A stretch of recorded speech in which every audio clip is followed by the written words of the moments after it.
works on an illness when the illness, if it were conscious, would hate that drug, right? So the fact that there's outrage and frustration and counterattacks, squealing, it's beautiful. I mean, if you know you're doing nothing, if it doesn't, if nobody is bothered by anything you're doing, there's a great quote from Churchill where he said, "You have enemies, good."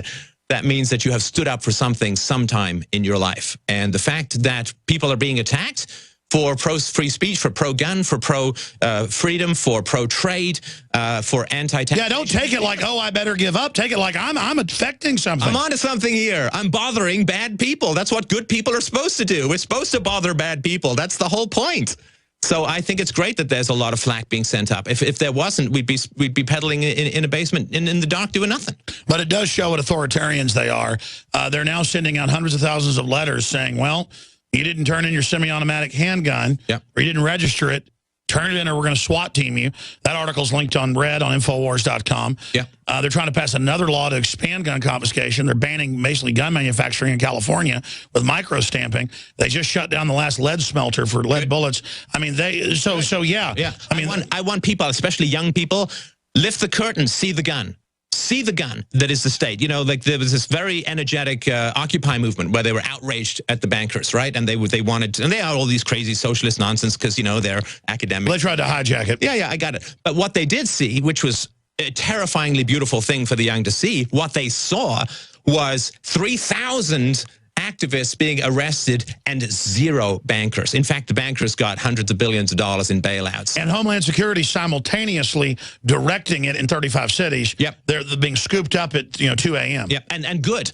I mean, I'm sorry that it happened to them, but at least they're seeing what it is that they're facing, and they will be, hopefully, if they've got any brains in their skulls, they will not be tempted to go to the state for solutions when they see the state paying off the people who prey upon the poor and the middle class and who sell off the unborn in debt and bonds. They will see them rewarding those people and arresting their brothers and sisters in a revolutionary movement. Hopefully then they will turn away from the state because all we need to do is lift the veil. Evil can never win because the moment that people see it as evil, they reject it. Evil always has to... Well, that's right. As soon as we understand the New World Order is a private corporate system that's anti-free market, seeking to shut down competition through the state monopoly combine, as soon as those two things are connected by the right wing and the left wing, it's game over. It's game over that George Soros is basically tax exempt, General Electric, Google, Warren Buffett, his company's $400+ billion of bailout money the last 6 years, while he lobbies for higher taxes on the middle class because he literally is shutting down his competition while feeding on us like a mosquito. I mean, it's game over for that piece of crap the minute that's understood. Yeah, was it a guy who goes to buy a joint in Colorado has in that purchase paid more taxes than all of General Electric? I mean, they make up the rules and they exempt themselves. That's the whole point of power, is to inflict rules on others and escape those rules yourself. If you could convince everyone else in the world to not be a thief, your job as a thief would be totally easy.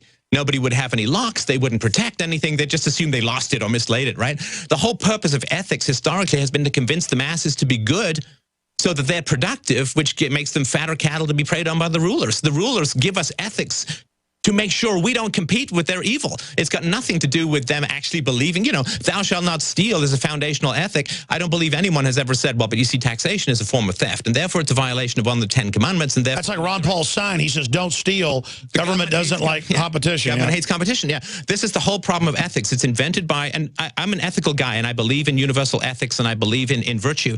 But the problem is they use it to make us simpleton chumps and naive, while they are rapacious. Yeah, I mean, only idiots rob banks. If you want to be a good bank robber, own a bank. That's the way. That's the way. Exactly. But to make your point, I interrupted about the. Well, it's just so we're always told as kids, like don't steal, don't push, don't use force to get your way. Negotiate. Use your words. That's what they always say, right?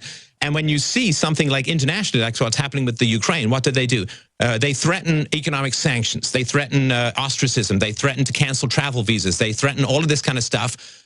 They're using their words, not their guns and their bombs, because Russia has power. Russia has nukes, right? The age of European warfare ended with the invention of the nuclear bomb.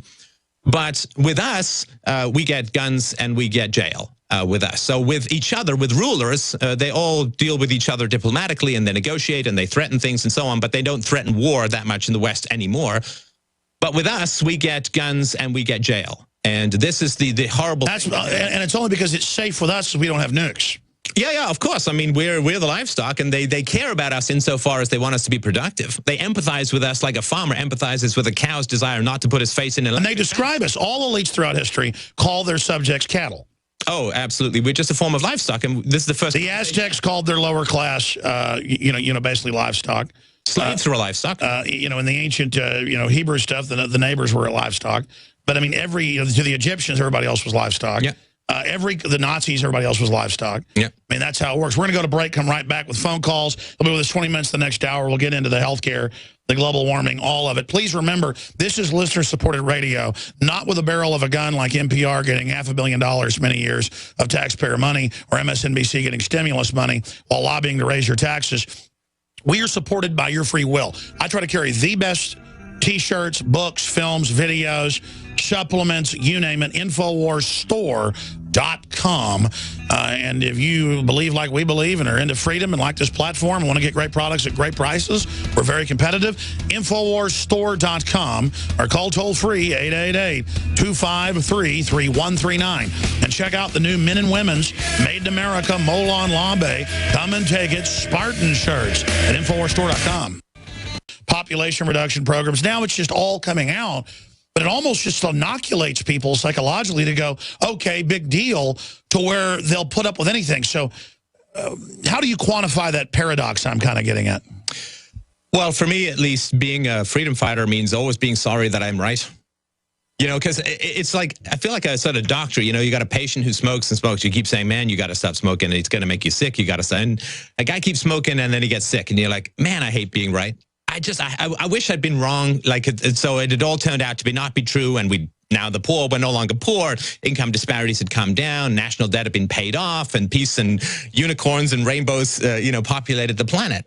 But it is a gruesome thing to know where this kind of system leads. There is no end to power lust. They've done studies. The acquisition of power over other human beings is more addictive than cocaine. It actually releases the same kind of chemical hormones in the brain that a drug addiction does. Yeah, but I like seeing people empowered in art and literature and huge exploration being launched. I don't like telling people what to do. No, but that's, because you're not addicted to power. But it is a very, very powerful addiction, right? I mean, what's that guy said? Stroke of the pen, law of the land. Paul Begala. Yeah, I mean, pretty stroke of the pen, law of the land, kind of cool. Yeah, I mean, that amount of power imagine what Obama can do. What about Obama going, I'm good at killing people? Yeah, well, he may not like to. I mean, even if you're a real killer, you don't go, I'm really good at killing people. Yeah, this is an ad I've not seen on anyone's business card yet. But Obama, I mean, look at this. He can pass Obamacare. He can then add thousands of amendments to it after the fact with no congressional approval. He can be the savior of his own bill. Yeah. He can fix his own problem. They can hand out waivers, a direct contradiction of the Constitution. Total discrimination. Yeah, supposed to guarantee you equal treatment under the law. They're handing out thousands of... Those are royal indulgences. Yeah. Those are... It's papal Middle Ages nonsense, right? So that kind of power, you can lie to people and say you'll keep your doctor. And then what are the consequences? I mean, you lie to the government, you are going away in a dark hole for a very long time. The government lies to you, they get your vote with no negative consequences. They have no contract with you. That's right. When the FBI's been here before with subpoenas for people threatening on a website or something, just side issues, they go talk to me, and I go, I cannot talk to you. Because you always put people in jail saying they gave false answers, and that's unconstitutional law. I'm not talking to you. Yeah. Well, talk to me. No, you understand. The first rule of Fight Club is don't talk to the government. The second rule is don't talk to the government. The third rule is keep your mouth shut. Yeah. The fourth rule, shut up. What's the fifth rule? Don't talk to the government? Yeah, exactly. I'm going to go out on a limb here. It kind of goes on for infinity. The eighth rule, interestingly enough, is don't talk to the government. But yes. Yeah, so they have no duty to protect you. They have no duty to control you. You have no control over your government. People think that the vote, all you're doing is voting for people already bought and sold by special interests. They should have those NASCAR stickers all over the congressman by who's bought and sold them. It's not your interest that they're... Well, that's it. People in government, corporations, and all this, they just join their group and then distort everything according to what group they're with. And I thought I was on Team Humanity to have a college of ideas where we vote in the free market for what we believe in through free association. That's what builds a great civilization. Thank you for listening to GCN. Visit GCNlive.com today.